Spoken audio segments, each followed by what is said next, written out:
Hi students, I am Upasana Rajput. Welcome to win study.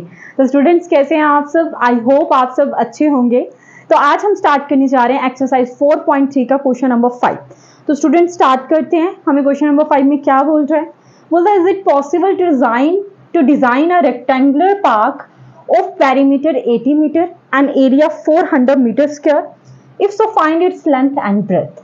तो मैंने आपको लास्ट जो क्वेश्चन करवाया था उसमें भी मैंने आपको ये चीज समझाई थी कि जब भी आपको क्वेश्चन में इस तरीके से पूछा जाए कि इज इट पॉसिबल, तो जाने कि आपसे ये पूछने की कोशिश कर रहे हैं कि क्या इस क्वेश्चन के रूट्स निकलेंगे, या मतलब इनडायरेक्टली आपको रूट्स का नेचर फाइंड आउट तो नहीं कर, क्या पॉसिबल है इसके रूट्स निकल पाना, ये क्वेश्चन पूछ रहा। अगर तो इसके आपको पता है किस कंडीशन में रूट्स नहीं निकल पाते, जब आपका डिस्क्रिमिनेंट क्या होता है, लेस देन 0 होता है। मतलब इसका अगर ऐसी कंडीशन आती है, अगर आपका जो डी है वो लेस देन 0 आता है, तो इट मीन्स उस केस में रूट्स नहीं निकल के आएंगे। तो उस केस में आप इसको इस चीज का जो रिप्लाई देंगे वो होगा no it is not possible.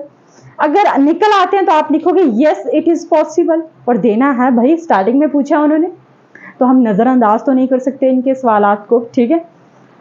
Is it possible to design a rectangular park of perimeter 80 metre.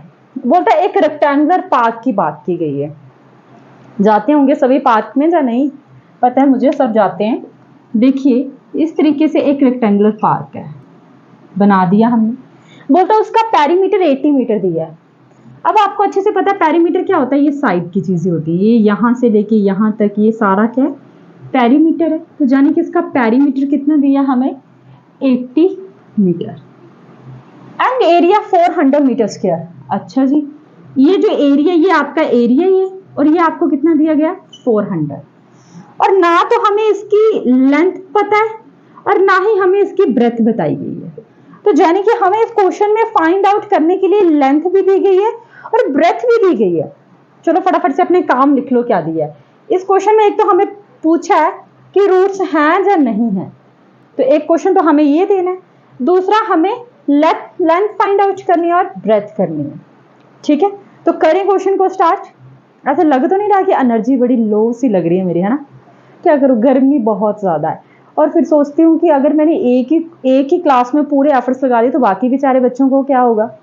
खैर जस्ट किडिंग, आई होप आपको समझ आ रहा है। बिल्कुल मुझे एक्टिव हो जाना चाहिए अपनी आवाज को लेकर। आई होप आपको समझ आ रहा होगा। आगे देखिए, जैसे देखो स्टूडेंट्स, हमें ना तो लेंथ पता है ना तो ब्रेथ पता है।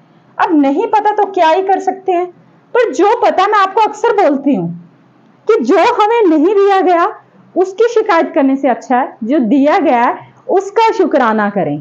आपको बहुत अच्छे से पता है कि आपको क्या क्या दिया गया है। आपको पेरीमीटर भी दिया गया है, आपको एरिया भी दिया गया है, राइट? तो क्यों ना हम पेरीमीटर का सहारा लें।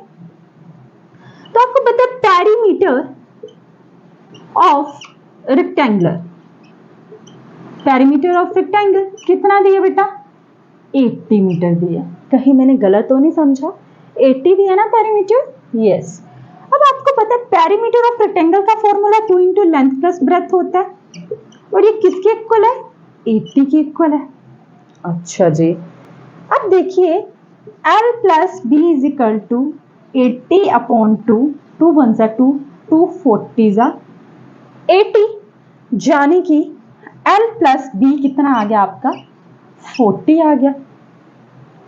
मान लीजिए कि आपकी जो ब्रेथ है जो हमें नहीं दी गई उसको आप x मीटर मान लीजिए। अब नहीं दिया गया तो कुछ तो नाम रखना ही है ना उसका, आपकी मर्जी, आप चंपाकली और अनारकली कुछ भी रखें। मेरे को x रखने का मन किया इसलिए मैंने x रख दिया, है ना? क्यों, चंपाकली नाम में क्या प्रॉब्लम है, दांत क्यों निकाल रहे हो, ठीक है। ब्रेथ कितना दे दिया, x मीटर दे दिया। हाय किसी का नाम ही ना निकल आए, I am so sorry. In fact मुझे तो अच्छा लगता है ये नाम, ठीक है। ब्रेथ कितना आ गया, x मीटर आ गया। अब देखो अगर मैं L plus X is equal to 40 लिख दूं तो L की वैल्यू क्या आ जाएगी, 40 माइनस x आ जाएगी, ठीक है। यानी कि हमने क्या किया, ब्रेथ x मान ली तो ऑब्वियसली हमारी जो लेंथ है वो कितनी निकल के आ गई, 40 माइनस x। तो लेंथ कितनी निकल के आ गई बेटा, 40 माइनस x, ठीक है जी। अब देखो जाने कि अब जो भी हमने टूटा फूटा जो भी किया है ब्रेथ को सामने लाया है, लेंथ को लाया है, पेरीमीटर से हमने लेंथ को फाइंड आउट किया। अब बात आती है एरिया की। चलो अब एरिया की बात कर लेते हैं। तो आपको पता है एरिया ऑफ रेक्टेंगल, मैं ऐसे बना देती हूँ, लिख नहीं रही, आप समझ आइएगा कि मैं यहाँ पे रेक्टेंगल लिख रही हूँ, आपने ऐसे पेपर में करोगे। तो ये कितना आ गया 400 मीटर का स्क्वायर। अब एरिया ऑफ रेक्टेंगल क्या होता है, मुझे आपका कोई भरोसा नहीं है, बिल्कुल भी भरोसा नहीं है बेटा आपका। अब ठीक है, एरिया ऑफ रेक्टेंगल का formula length into breadth is equal to 400। ठीक है जी। अब देखिए लेंथ कितनी है, देखो area of rectangle length into breath होता है, तो हम एरिया ऑफ रेक्टेंगल की जगह लेंथ इंटू ब्रेथ लिख ही सकते हैं। ठीक है, अब देखो लेंथ कितना है आपका 40 माइनस एक्स, और ब्रेथ कितनी है आपकी x इज इक्वल टू 400। 40 को x के साथ किया, कितना आ गया 40x minus x into minus x का स्क्वायर इज इक्वल टू 400।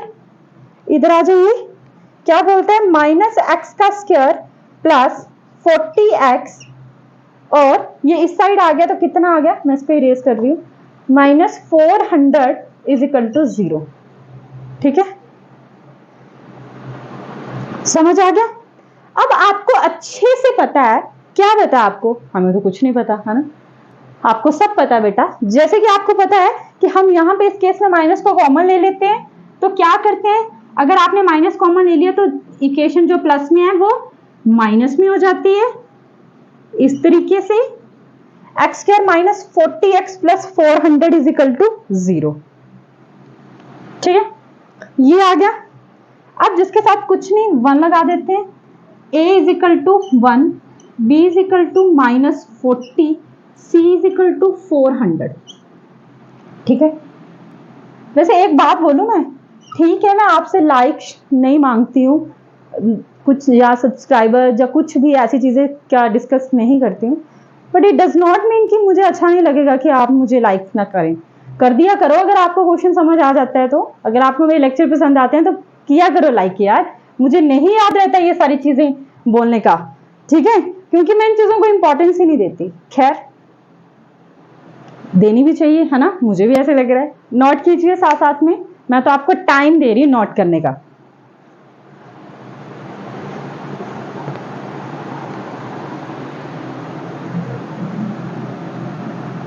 कर दो इरेज, कर दिया करो भाई, लाइक सब्सक्राइब शेयर कमेंट्स ऐसे बोलते हैं ना, जो भी बोलते हैं कर दिया करो, अच्छा लगता है यार। अगर आपको समझ आ रहा है तो मुझे पता तो चले कि आपको समझ आ रहा है, कि हाँ आपके फायदे के लिए ही बना रही हूँ ये सब चीजें। खैर बातें तो होती रहेंगी, फॉर्मूले पे आ जाइए, B square minus 4ac is equal to 0। अब देखो जो बी स्क्वायर है वो क्या है आपका माइनस 40 का स्क्वायर माइनस 4 इंटू 1 इंटू 400, 40 का स्क्वायर मतलब 1600, क्योंकि प्लस का हो जाएगा ना, माइनस 4 4 1600, 0 आ गया, यानी कि डी कितना आ गया 0 आ गया। और जब आपका डी 0 आता है इट मीन्स जो आपके रूट्स हैं वो क्या होंगे, रियल होने के साथ साथ इक्वल भी होंगे। तो जाने कि आपका इसका आंसर तो आ गया कि यस इट इज पॉसिबल, इसके रूट्स तो निकलेंगे। अब ये देखते हैं दूसरा क्वेश्चन हमें पूछा कि इसकी लेंथ और ब्रेथ पता करनी है। तो देखो हम क्या कर रहे थे, जैसे कि आपको पता कि अब आपका डी कितना आ गया बेटा 0 आ गया। तो जब आपका डी 0 आ गया तो ये कैसी कंडीशन आ गई, रियल एंड इक्वल रूट्स वाली आ गई। जाने कि अब हमें रूट्स निकालने हैं, तो जब भी आपके जो रूट्स हैं रियल एंड इक्वल आए बच्चे, जब भी आपके रूट्स रियल एंड इक्वल आए तो आप क्या करेंगे, आप फॉर्मूला लगाते थे, क्या दिखाते थे, x is equal to minus B plus minus under D upon 2a। Normally जब भी आपको x के जब भी आपको रूट्स फाइंड आउट करने होते थे तो आप ये फॉर्मूला लगाते थे।